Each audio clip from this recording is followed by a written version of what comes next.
Béatitude. Bonjour, je suis heureux d'être à l'œuvre d'Orient qui est toujours présent parmi nous et pour nous. Et c'est une occasion de dire notre grande reconnaissance pour tout ce qui se fait dans ce centre rue de Regard ici à Paris. Et tous les collaborateurs de Monseigneur Gollnisch qui on a la joie aujourd'hui de le donner le titre d'archimandrite de l'Église grecque catholique melkite, en reconnaissance de ce qu'il fait et de tout ce qui se fait dans l'œuvre d'Orient et de tous les amis qui soutiennent la mission de l'œuvre d'Orient. Béatitude, est-ce que vous pouvez nous parler en quelques mots de la situation aujourd'hui à Damas et de la situation aujourd'hui à Alep et de ce que vivent les chrétiens? Eh bien, d'abord, je dirais, la situation en Syrie en général est vraiment très différenciée. Il y a des régions où c'est absolument calme, la vie est très normale. Il y a des situations, des régions où il y avait des troubles et la paix est rentrée. Et les gens sont rentrés. Il faut bien souligner qu'il y a pas mal de villages, surtout dans la région du diocèse de Homs, qui sont rentrés, et j'ai visité pas mal de ces villages. De même, le fameux village de Maloula, la plupart sont rentrés, on répare les églises, et aussi on prend soin de réparer les maisons, et on a lancé une opération qui s'appelle « Une chambre par famille ». J'espère que l'œuvre d'Orient participera à cette action, d'aider des familles qui veulent rentrer, de leur donner la possibilité de reconstruire une seule chambre, quitte à ce que, doucement, ils vont un peu réparer les autres chambres, mais en commençant par une chambre, ça leur donne un bon environnement, la famille, les amis, la reconnaissance, l'atmosphère, et surtout qu'ils sont chez eux. Et donc, il y a de retour. Et il y a des régions qui sont toujours en difficulté, et surtout, Damas, et surtout, très dur, c'est les raquettes qui tombent continuellement sur Damas. Parfois, il y a une centaine par jour qui tombent, qui sont des aveugles, parce qu'elles tombent sur aussi bien des quartiers chrétiens que des quartiers musulmans, que des quartiers résidentiels, que des quartiers où il y a des bureaux du gouvernement, etc. Donc, parfois, on croit qu'ils ont comme cible spécialement les régions chrétiennes, surtout entre Bab-Touma et Bab-Sharki, qui est la vieille ville, où il y a une centaine de patriarcats, résidences des évêques, églises, chapelles, ordres religieux, maisons religieuses, écoles. C'est intéressant, donc c'est un centre très serré de présence chrétienne. Mais je peux dire en général, ce sont des raquettes aveugles. Par exemple, la région de Zarabana, où il y a surtout des chrétiens et des druzes, ben, il y a eu déjà jusqu'à maintenant, depuis le début de la crise jusqu'à maintenant, dans les 2000 raquettes. L'hôpital français à Kassa, encore reçu 28 raquettes. Donc c'est une chose qui tombe un peu partout. Voilà. Mais sinon, en dehors de ces chutes qui sont jamais prévisibles, eh bien, je peux vous dire que la vie est normalissime. Par exemple, la région de Zerman, où tellement de raquettes sont tombées, la vie continue jusqu'à 11h, 12h la nuit. Hier, j'étais à la rue de Regard, j'ai dit, c'est très paisible. Tandis que Jaramana, qui est sous les raquettes, n'est-ce pas, il y a plus de vie. Donc, c'est très intéressant de dire cela, parce que beaucoup de gens, des Français et autres, quand je suis en voyage, ils me disent, est-ce que vous vivez normalement? Quand vous avez été à Damas? Je dis, hier, j'étais à Damas. Ah, vous avez été à Damas. Donc, c'est vraiment pour moi un miracle que Damas puisse vivre. Donc, Damas est toujours à la cible des raquettes qui ne sont pas loin. C'est à 500 mètres. 700 mètres de Damas. Nos églises, nos patriarcats, nos évêchés sont à 500 jusqu'à 800 mètres de distance d'où viennent les raquettes. Donc c'est très difficile, c'est dangereux, mais on est sur place. Je suis heureux de dire que vraiment les patriarches, les évêques, les curés, les religieux, les religieuses, tous sont sur place pour rester avec les fidèles, avec tous les gens. Tandis que, donc, il n'y a pas d'invasion pour Damas. C'est là on a pu mettre, disons, une ligne, il n'y a pas d'invasion, il n'y a pas d'entente de force, vous voyez, il y a seulement des raquettes. Tandis qu'à Alep, c'est plus difficile. Il n'y a eu pas d'eau, pas d'électricité. Bien qu'au début, c'était très très fort et ils avaient le moyen de donner de nourriture à des milliers de personnes. Maintenant, ils sont très très décimés. Donc, voilà, il y a 50%, on dit, des gens d'Alep sont partis. 50%. De même, en Syrie, les médecins, par exemple, il y a un dispensaire où il y avait 60, donc plus 80, disons, docteurs qui étaient volontaires, qui recevaient les cas qu'on leur envoyait.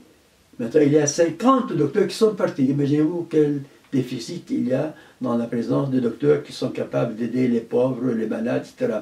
Donc, à Alep, c'est très dur, c'est encerclé. Il n'y a qu'une seule, je crois, issue par laquelle on entre et on sort, et elle est parfois encore en danger. Et pour venir d'Alep, par exemple, à Damas, qui sont 400 km, il faut faire beaucoup de détours, et ça fait dans les 7 à 8 heures de voiture.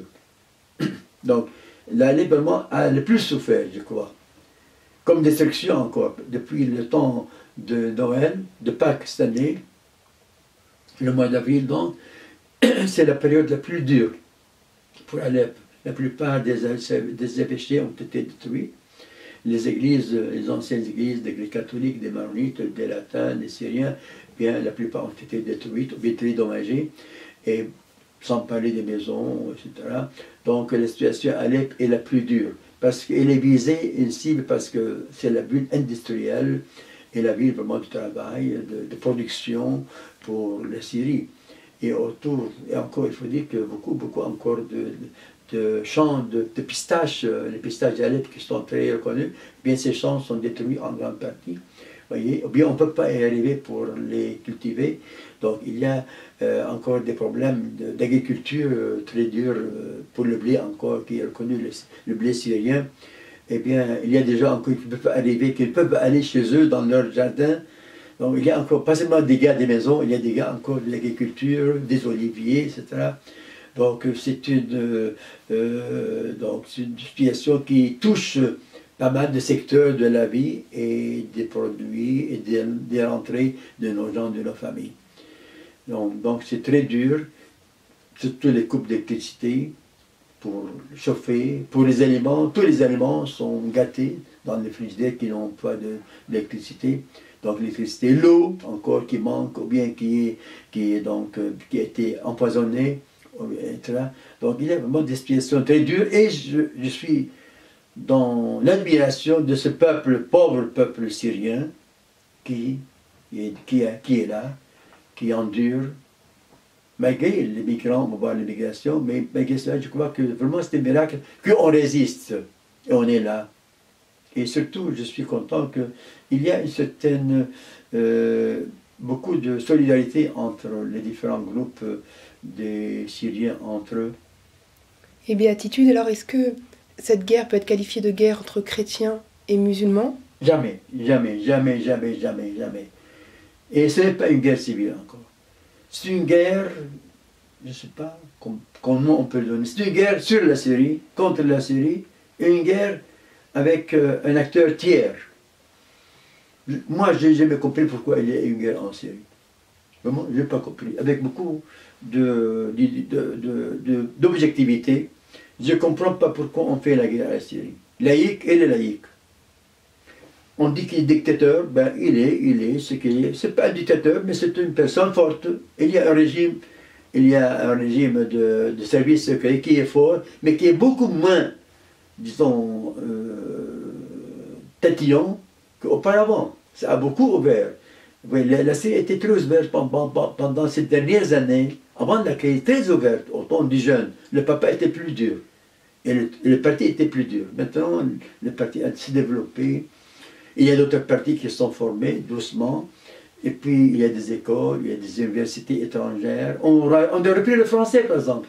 C'était indicatif, oui. On a repris le français en Syrie, qui était autrefois, ben là, c'est fini. Arabe et anglais, plus ou moins. Maintenant, on reprend le français.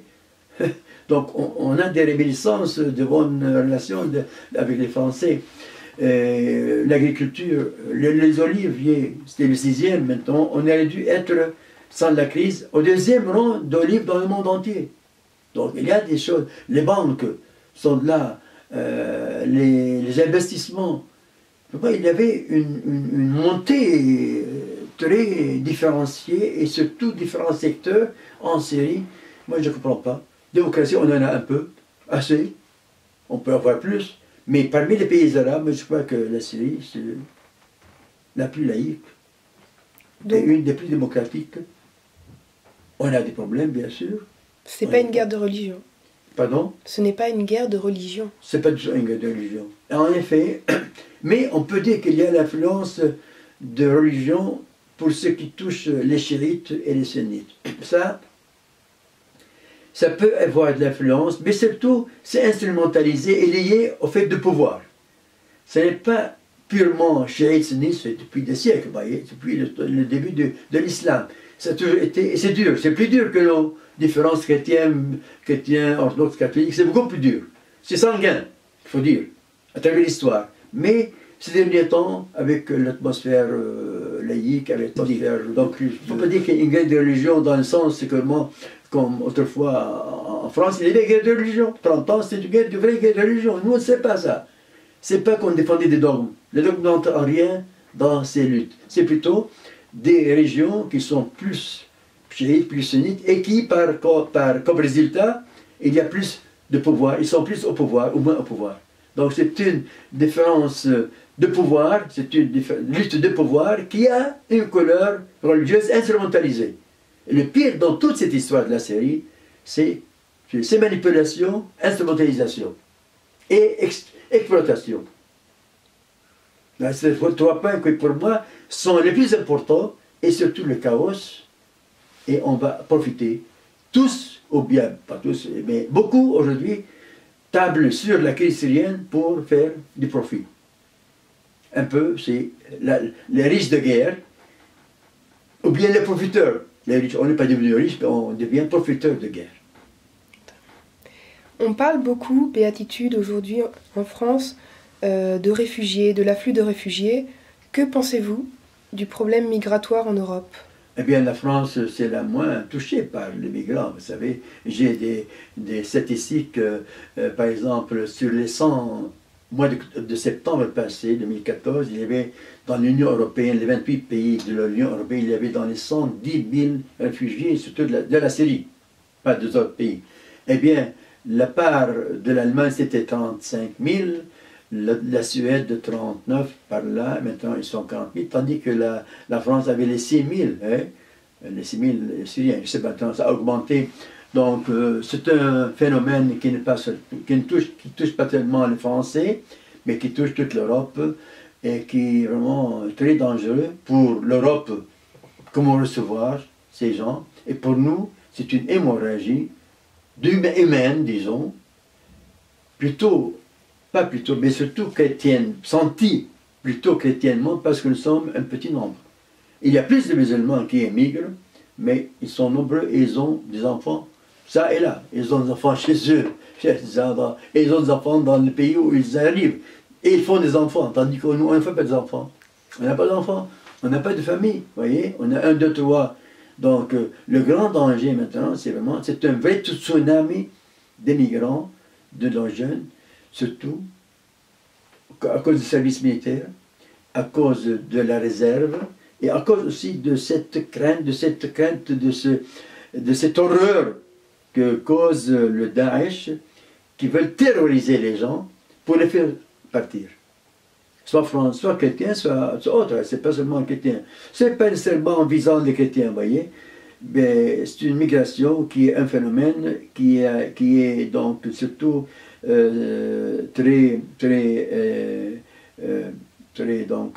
qui s'est développé après la prise de Mossoul, de la plaine de Ninive, après qu'on a tué en Libye les 25-28 par la Copte, après la prise de 33 villages dans le nord de la Syrie, surtout les Assyriens, après les Cariatins, le Saddad, et ces horreurs de Daesh, voilà ce qui a surtout frappé le moral des Syriens. Et c'est là qu'a commencé, là. En effet, on voit la vague. Il y avait des départs très difficiles et pas légaux. Tandis que maintenant, fin 2014 et 2015, c'est vraiment une hémorragie et une exode qui est justement causée par cet ensemble de facteurs qui ont créé un moral très bas chez nos fidèles. Et ceci est pour nous, autrefois, Balogne a écrit le livre La mort et la vie des chrétiens d'Orient. J'étais très fâché de ce titre, mais maintenant je vois que c'est un peu ça, la vie et la mort des chrétiens d'Orient. Moi, j'ai écrit pas mal d'articles là-dessus, où je me suis adressé aux jeunes pour leur montrer mon amitié. Ce n'est pas pour les critiquer ou bien pour les condamner. Je dis, mes amis, mais je vous aime. Et un papa qui voit ses enfants s'en aller, il ne peut pas ne pas être sensible à tout cela. Donc, et c'est pour ça que j'ai mélangé entre ma douleur de les voir partir et mon amour de les aimer là où ils sont, s'ils restent, et là où ils vont, s'ils s'en vont. Et surtout en Allemagne, il y a un grand nombre, plutôt qu'en France, où nous avons une paroisse à Paris et une paroisse à Marseille, tandis qu'en Allemagne, on n'a pas une paroisse. Je suis en train de travailler pour créer une paroisse ambulante pour servir nos fidèles qui de plus en plus s'orientent surtout en Allemagne. En Suède, on a encore une paroisse. Donc l'Allemagne, pour nous, Grecs catholiques, comme fidèles, est très importante parce que la plupart aiment partir en Allemagne. Mais le problème des réfugiés encore, et pas seulement ceux qui partent, mais le fait qu'ils ont l'espoir qu'ils peuvent avoir leur famille. Là, c'est le grand désastre. Si vraiment la guerre continue et que les enfants grandissent ici, ou bien que les gens ont du travail ici, ils font un peu d'argent, et il y a une possibilité de venir, que les gens qui sont là attirent leur famille, femmes, enfants, ou bien papa, maman, soeur. C'est là le grand problème de l'avenir des migrants. Béatitude, une dernière question. Est-ce que vous pensez que le conflit israélo-palestinien a un impact sur la crise au Moyen-Orient? Eh bien, c'est la grande crise du Moyen-Orient depuis 68 ans par là. Et il n'y a pas eu de guerre qui n'a pas été en une manière ou d'autre liée à la crise, au conflit israélo-palestinien. Moi, j'étais 26 ans évêque vicaire patriarcal à Jérusalem et j'avais toujours l'œil ouvert sur toutes les différentes séries de crises et de guerres entre les Israéliens et les Palestiniens et les Arabes. Eh bien, j'ai bien remarqué aussi que chaque nouvelle crise entre Palestiniens et Israéliens, il y a une nouvelle onde d'immigration. Plus forte que celle-ci, maintenant. Et elle sentait parce qu'elle est tout d'un coup. Tandis que l'autre était une crise qui se prolongeait sur plusieurs années. Donc, moi, je crois que sans exagérer et sans trop être peut-être, je ne sais pas, anti-israélien ou bien anti-juif, bien cela, en regardant objectivement les choses, je vois que toutes les crises du Moyen-Orient, depuis 1948, 1940, sont toujours liées au conflit israélo-palestinien. C'est pour cela, pour moi, toujours été une question centrale, malheureusement oubliée par les Arabes même. On peut dire qu'il y a des traîtres de la cause palestinienne dans les rangs des Arabes. Eh bien, cette crise et ce conflit est l'origine de tous les maux, ou bien de plus grands maux de notre Moyen-Orient. Ce n'est pas sans raison que le Saint-Père François, quand il est venu en Terre Sainte en mai 2014, eh bien, il a dit, en commençant son voyage en Jordanie, j'étais présent avec tous les patriarches catholiques de l'Orient, il a dit il y a deux clés pour la paix en Moyen-Orient et dans le monde même entier. C'est une première question, c'est qu'on trouve une solution compréhensive, une solution qui vraiment rallie toutes les forces du monde pour la crise syrienne. Donc, il y aurait une union et une volonté internationale de résoudre la crise syrienne. Et deuxièmement, la deuxième clé, c'est la justice pour les Palestiniens.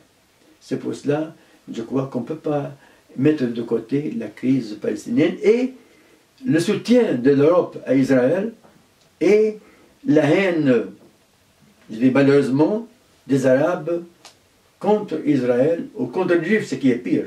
Voyez. Donc, je crois qu'on ne peut pas nier qu'il y a dans toute crise du Moyen-Orient une bonne part de conflits. C'est pour cela, pour moi, vraiment résoudre le conflit israélo-palestinien est central pour moi, comme chrétien, comme citoyen, comme oriental. Et j'appelle au monde entier, et c'est l'Union européenne qui a réussi à avoir 50 ans d'Union européenne, qu'ils n'ont pas réussi à résoudre le conflit israélo-palestinien. Comme aussi, je dis, c'est vraiment honteux au monde arabe qui n'a pas pu vraiment résoudre ce conflit israélo-palestinien. Et c'est une honte au monde entier qu'on n'a pas pu donner justice aux Palestiniens. Et par là, résoudre pas seulement un problème local, mais un problème international qui a des influences sur toutes les relations entre les peuples Orient-Occident, la confiance entre le peuple Orient-Occident, le dialogue islamo-chrétien, juif, tout cela a été vraiment, disons, conditionné par cette non-possibilité de résoudre le conflit israélo-palestinien. Donc, c'est un peu ce que la Bible a dit, Jérusalem est dans le centre de toute ma vie. Et je crois que Jérusalem, comme symbole de la Palestine, de la Terre Sainte, est vraiment le lieu où les trois grandes religions ont leur base ou bien leur grande présence, qu'elles deviennent, au lieu d'être une raison de discorde, qu'elles soient une ville, comme son nom le dit, une ville de paix. Merci, Béatitude. Merci à vous.